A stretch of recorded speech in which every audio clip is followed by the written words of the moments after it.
call this the pre-gobbler invitational. Pre-gobbler.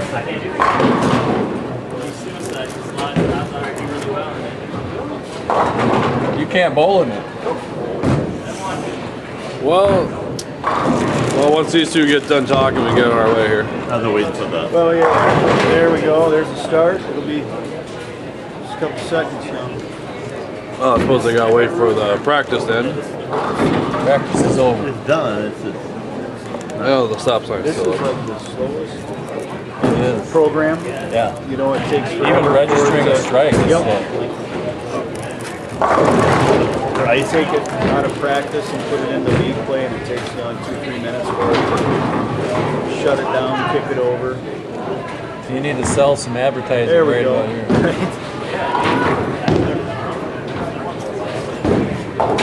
Robbie started.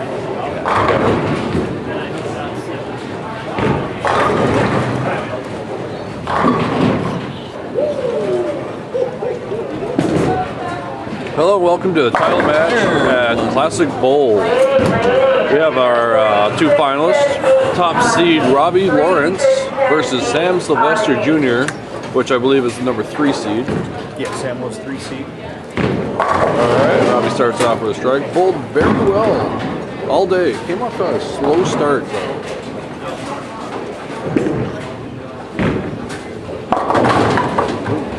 Yeah, Robbie had came out of the gates a little slow. He had 7 8 to finish off the last 3 games of the qualifying.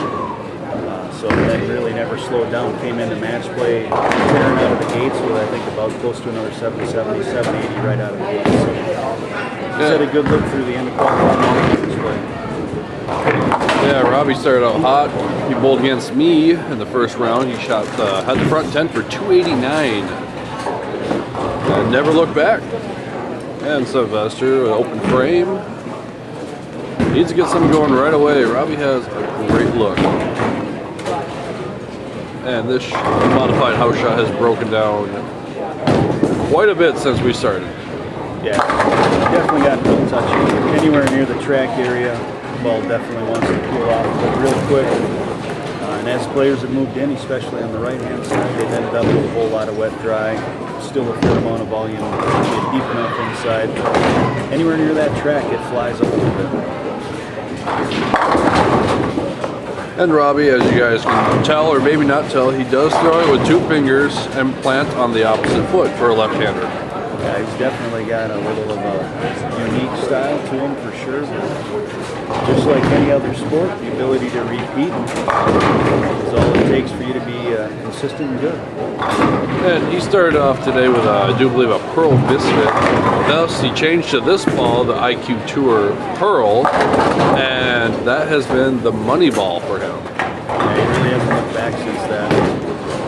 And for Sam here, as he gets up in 3rd frame, is throwing, I do believe, the new Rotogrip Sinister. Yep. And I haven't seen him throw anything else but this all day. All day long.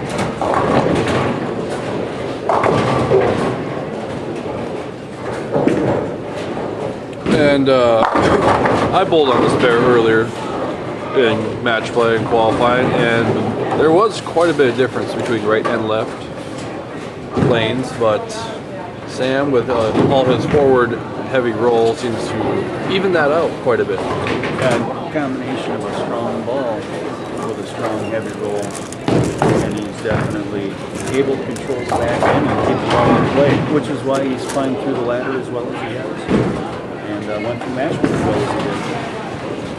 And that ball right there was about in between 5th and 4th arrow at the 15-foot mark. And he is not playing a whole lot of hook. No, definitely, like I said, controlling the back end, keeping the ball nice and tight, not letting it kind of slip outside of the trough, so to speak, and just kind of keeping it in play. Who was at 369? Kind of a tricky spare today with all the oil in the middle and how dry it is on the outside. Definitely.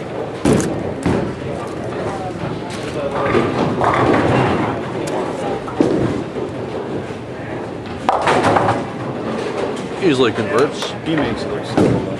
Yes, he does. And he was right. That is the easiest thing to figure out. And today we had 38 bowlers. We bowled 8 games of qualifying. And we took top 12 in the match play. Yep. We took a score of plus 179 or a 222 average to make the top 12. Yeah, it definitely was a softer pattern that we were on today. We were kind of faced against a little bit of a time crunch today. Needed to try and get the qualifying in, so a softer pattern we decided would certainly help things move along. And if we go ahead and look at here, Sam Sylvester gets up, 5th frame, right lane. And also Sam, he led qualifying today, averaging 239. And he looks good right now. Other qualifiers, Henry, 292, Dave Lutz, 268, Charles Hazlett the third, 231, and then Robbie Lawrence was our fifth qualifier at plus 230. And as we were talking about that big charge there the last 3 games, Robbie did go 259, 245, 277 to go all the way up to 5th. And Sam gets up, 6th frame, working on a 4-bagger, and gets the 10 out. He did go 289, 237, 266 to start match play as well. So 230 being his low game out of those 6 games, definitely where he made his charge and never looked back.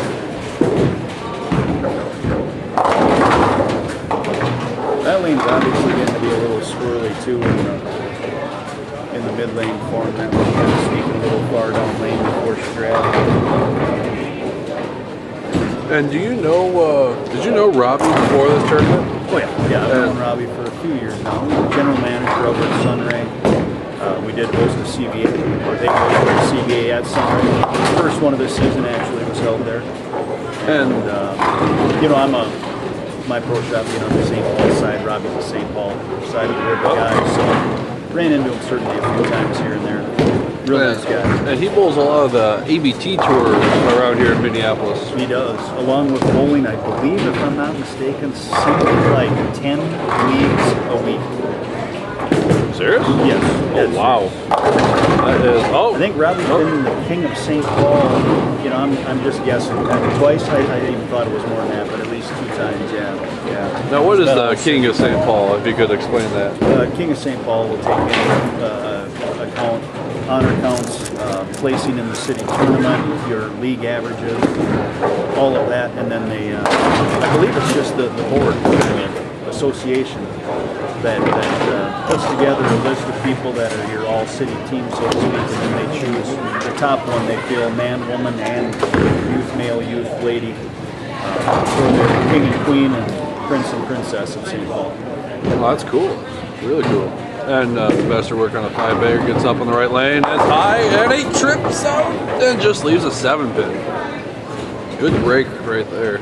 And we are aware that Sam Sylvester has how many titles, if you know off the top of your head? You know, I don't off the top of my head. At least three, I'm pretty sure of. And this is Robbie's first CBA?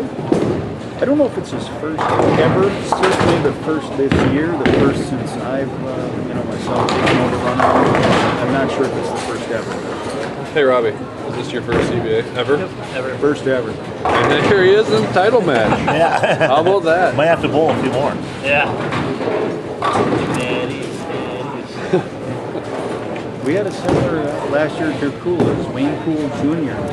His first ever CBA also was the #1 seed after match play. A powerful strike by Sam. So yeah, this is one of the closer matches we had today. You know, the pace of play really slowed down after about the 10th game overall. Yeah. And we could really see us right-handers There you go. out there. We really started getting wet dry. Yeah, really good adjustment by Robbie there on that right lane. It looks like I think he just moved the titch more left and just stayed a little more firm with it. Tried to get away from a little more of that over-under that he was seeing. But definitely spot on. 10, 11, somewhere in that point of the day, that transition really set in. They definitely got. There's a good strike. They got to be a little more difficult. Well, if we take a look at it today, we had 3 games of 289 and a bunch of 270s. Yeah, Dan Bach, 300. And yet, Dan Bach shooting 289 and 300 and not making the cut. yeah, if we look at that, Dan Bach just barely misses the cut by 4 pins. With games of 202, 289, 212, 210, 201, 300, and 190, followed up by his last game of 171. Obviously, 171 did him in. But to shoot 190 over for 2 games, stay fairly even for the rest of the day. Let you know the scoring pace was definitely high today.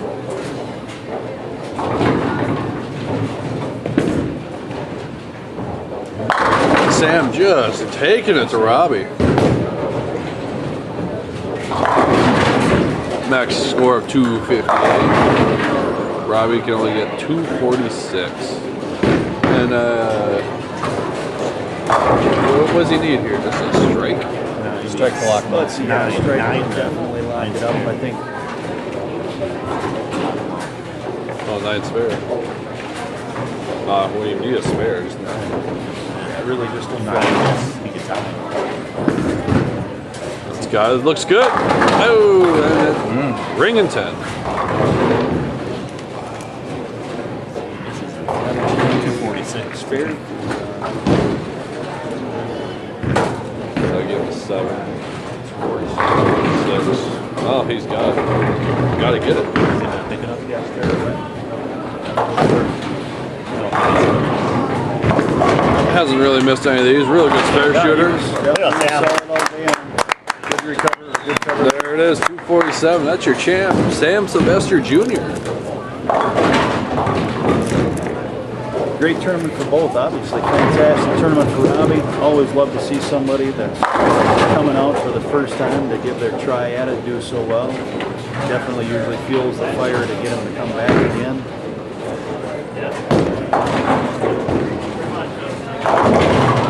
Well, I'd like to thank you, Jason, for hosting another great tournament out here. Very well. Thanks for bowling yourself and everybody that came out today. Hopefully see a bunch of new faces. Definitely, last few months, definitely not your prototypical top 5 feel to the match play and the step ladders. Definitely letting everybody feel, you come on out, you've got a chance. There definitely are some great players in our area, in our state, but any given day, any given game, and it's kind of been proved more and more as of late. Yeah, we even had some of the top bowlers out here didn't make a cut today. Yeah, we mentioned Dan, just missing the cut. By Dave Ullman. Yeah, Ullman. Chad Nelson especially. Yeah, a lot of occurrence when you have Chad and Dan both missed Yeah, just let a few shots go out. One of those days. Oh, there, way the ball. Thanks, guys. Yep. He's shooting, man. And there you guys have it, 247, 246, a 1-pin victory for Sam Sylvester. Talk to you guys later.